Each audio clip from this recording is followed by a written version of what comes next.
कथा की महिमा होती है। भगवान की कथा ही हमें भगवान से मिलाती है, राम की कथा राम से मिलाती है, कृष्ण की कथा हमें कृष्ण का दर्शन कराती है।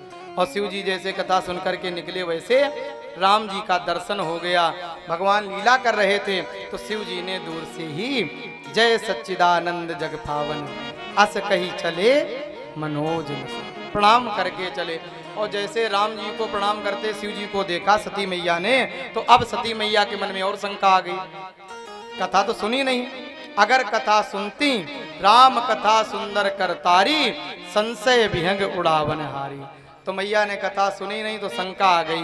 भोले बाबा से पूछा कि प्रभु ये किन्हें प्रणाम कर रहे हैं? साधारण से राजकुमार ये बन बन भटक रहे हैं, ढूंढ रहे हैं, रो रहे हैं, अपनी पत्नी के लिए किन्हें प्रणाम कर रहे हैं?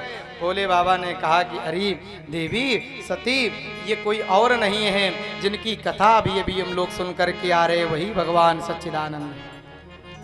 अब सती मैया के मन में और ज्यादा शंका हो गई, न कहीं सत है, न चित है, न आनंद है?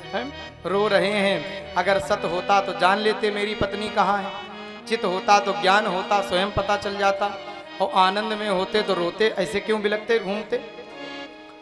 भोले बाबा ने बहुत समझाया कि देवी आप समझ नहीं पा रही हो, भगवान लीला कर रहे हैं, इस समय लीला पुरुषोत्तम मर्यादा पुरुषोत्तम बन करके आए हैं, और इस समय वन यात्रा है, सीता मैया का हरण हो गया, इसलिए भगवान लीला कर रहे हैं। ये वही परमात्मा वही भगवान है। लेकिन सती मैया ने एक बात ना मानी। तो भोले बाबा ने कहा कि अगर आप बात नहीं मानना चाहती हो तो जो तुम्हारे मन अति संदेह हो तो किन जाओ परीक्षा ले लो, तब मान जाओ। तो सती मैया तैयार हो गई, ठीक जाते हैं परीक्षा लेने। भोले बाबा ने सोचा कि हमने इतना इन्हें समझाया, इतना बताया, लेकिन ये मानने को तैयार नहीं है। पत्नी अगर पति की ज्यादा बात ना माने बार बार समझाने पर, तो समझ लो कल्याण नहीं है ना। भोले बाबा ने सोचा कि अब इनका कल्याण नहीं है, भगवान की परीक्षा लेने जा रही। भगवान की परीक्षा हम कभी नहीं ले सकते, प्रतीक्षा कर सकते हैं। सती मैया ने विचार किया क्या करें, कैसे परीक्षा लें, ये रो रहे हैं अपनी पत्नी के लिए। तो मैया ने पुन पुन हृदय विचार कर सीता का रूप बनाया, और जिधर से भगवान राम लक्ष्मण आ रहे थे आगे से उधर से आने लगे कि जैसे हमें देखेंगे सीता समझ के हृदय से लगा लेंगे, बस इनकी सब पोल पट्टी खुल जाएगी।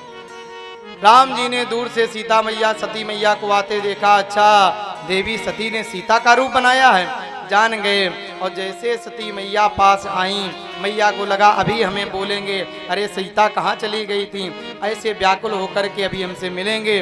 और लक्ष्मण जी ने देखा कि अरे भैया, अरे मैया तो सामने आ रही हैं। भगवान मुस्कुराए, मैया नहीं। अच्छा अभी बताते हैं। परीक्षा लेने गई सती मैया, लेकिन भूल गई सीता मैया सदा भगवान राम के पग चिन्हों पर चलती थी। आगे राम जी, पीछे मैया सीता चलती थी। और ये बन के सीता, क्योंकि असली और नकली में अंतर हो जाता है ना। नकली माल को कितना भी सजाया जाए, कितने भी बड़े शोरूम में रखा जाए, कितना भी उसको कुछ भी कर लो, लेकिन वो समझ में आ ही जाता है, कुछ ना कुछ तो गलती हो ही जाती है। और सीता मैया सामने से आई तो भगवान जान गए। और जैसे पास में पहुंचे सती मैया पास आई, वैसे भगवान ने हाथ जोड़े। पति भगवान भोलेनाथ आपके कहाँ है, हमारे स्वामी भोलेनाथ कहाँ, आज अकेले यहाँ वन में विचरण कर रही। जैसे ये बोला वैसे सती मैया तो बिल्कुल पसीना पसीना हो गई, इन्होंने तो एक नज़र में पहचान लिया।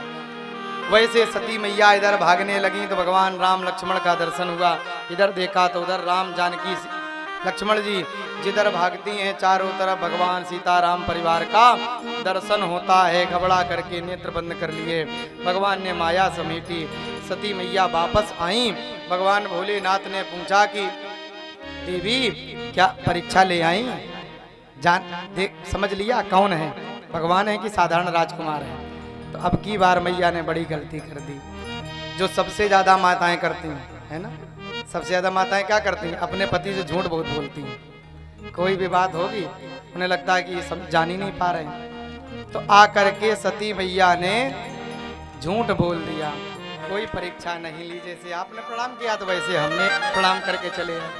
भोले बाबा ने सोचा कि इतनी सीधी तो तुम हो नहीं, जब तक हम समझाते रहे तब तक तो बात मानी नहीं। अब गई थी परीक्षा लेने तो प्रणाम करके कैसे आ सकती हो।